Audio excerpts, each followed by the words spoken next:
ഇതാ ഇപ്പോൾ ഈ പെരുന്നാൾ നമസ്കാരത്തിന് വേണ്ടിയുള്ള എല്ലാ ഒരുക്കങ്ങളും പൂർത്തിയായി. ഈദ്ഗാഹ് അല്പസമയത്തിനകം ആരംഭിക്കും. ഡോക്ടർ ഹുസൈൻ മടവൂരിൻ്റെ നേതൃത്വത്തിലായിരിക്കും ഇപ്പോൾ ഈ പ്രാർത്ഥനാ ചടങ്ങുകളും മറ്റും നടക്കുക. അതിനുവേണ്ടി ഈ ഒരുക്കങ്ങൾ പൂർത്തിയായി. ഇപ്പോൾ അല്പസമയത്തിനകം ഈ ചടങ്ങുകൾ ആരംഭിക്കും.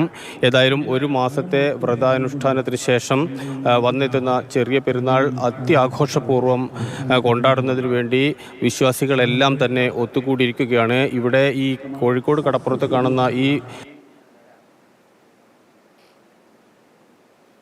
ായി അല്ലെങ്കിൽ ഓരോ പ്രദേശത്തും ഇതിന് സമാനമായ രീതിയിൽ ചെറുതും വലുതുമായ ഈദ്ഗാഹുകൾ നടക്കുന്നുണ്ട്. ഈ ഈദ്ഗാഹുകൾക്ക് ഇപ്പോൾ പ്രാർത്ഥനയ്ക്ക് വേണ്ടി ആൾക്കാരെല്ലാം തന്നെ എഴുന്നേറ്റ് നിൽക്കുന്ന ദൃശ്യം നമുക്ക് കാണാൻ വേണ്ടി കഴിയും.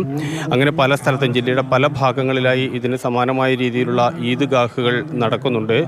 ആ ഈദ്ഗാഹുകളാണ് ഇന്നത്തെ ഏറ്റവും പ്രധാനപ്പെട്ട കാര്യം. ഒരു മാസത്തെ വ്രതാനുഷ്ഠാനത്തെ ചടങ്ങ് എന്ന രീതിയിൽ ഇത് ഇനി ആഘോഷത്തിന്റെ ദിവസങ്ങളാണ്, സമയങ്ങളാണ്, അല്ലെങ്കിൽ മണിക്കൂറുകളാണ് എന്ന് തന്നെ പറയാം.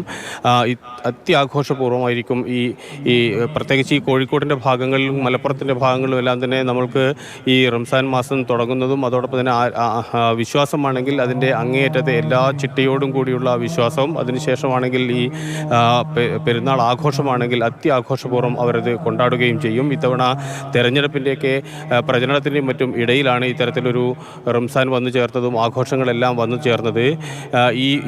ഈ മൈതാനത്തെ ഇപ്പോൾ ഈദ്ഗാഹിന് വേണ്ടി ഒത്തുകൂടിയിരിക്കുമ്പോൾ ഈ പാലസ്തീനിലും മറ്റും ഉണ്ടായിരുന്ന പ്രശ്നങ്ങൾ, ഗാസക്ക് ഐക്യദാർഢ്യം പ്രഖ്യാപിച്ചുകൊണ്ടുള്ള ബാനറുകൾ എല്ലാം തന്നെ കാണാം. അതായത് ഒരു ഭാഗത്ത് വിശ്വാസമാണെങ്കിൽ മറുഭാഗത്ത് അവർ അനുഭവിക്കുന്ന, ലോകത്തെമ്പാടുമുള്ള മുസ്ലിം സമുദായം അനുഭവിക്കുന്ന പ്രയാസങ്ങളുടെ കാര്യങ്ങൾ കൂടി അവരിപ്പോൾ അവരുടെ പ്രാർത്ഥനയിലും ഓർമ്മയിലും അത് കൊണ്ടുവരുന്നുണ്ട്. അതുകൊണ്ട് ആഘോഷം മാത്രമല്ല,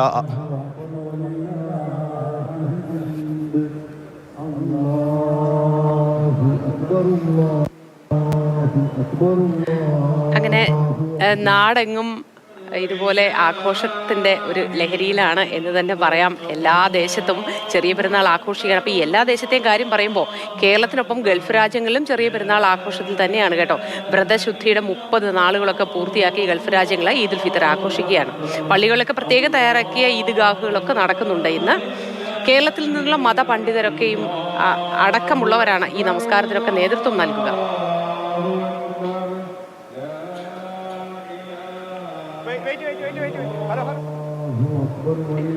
ദുബായിലും ഷാർജയിലുമായി 3 മലയാളത്തിലൊക്കെ ചടങ്ങുകൾ ഒരുക്കിയിട്ടുണ്ട് ഈ പെരുന്നാളുമായി ബന്ധപ്പെട്ട് എന്നതും എടുത്തു പറയേണ്ട ഒരു കാര്യമാണ്.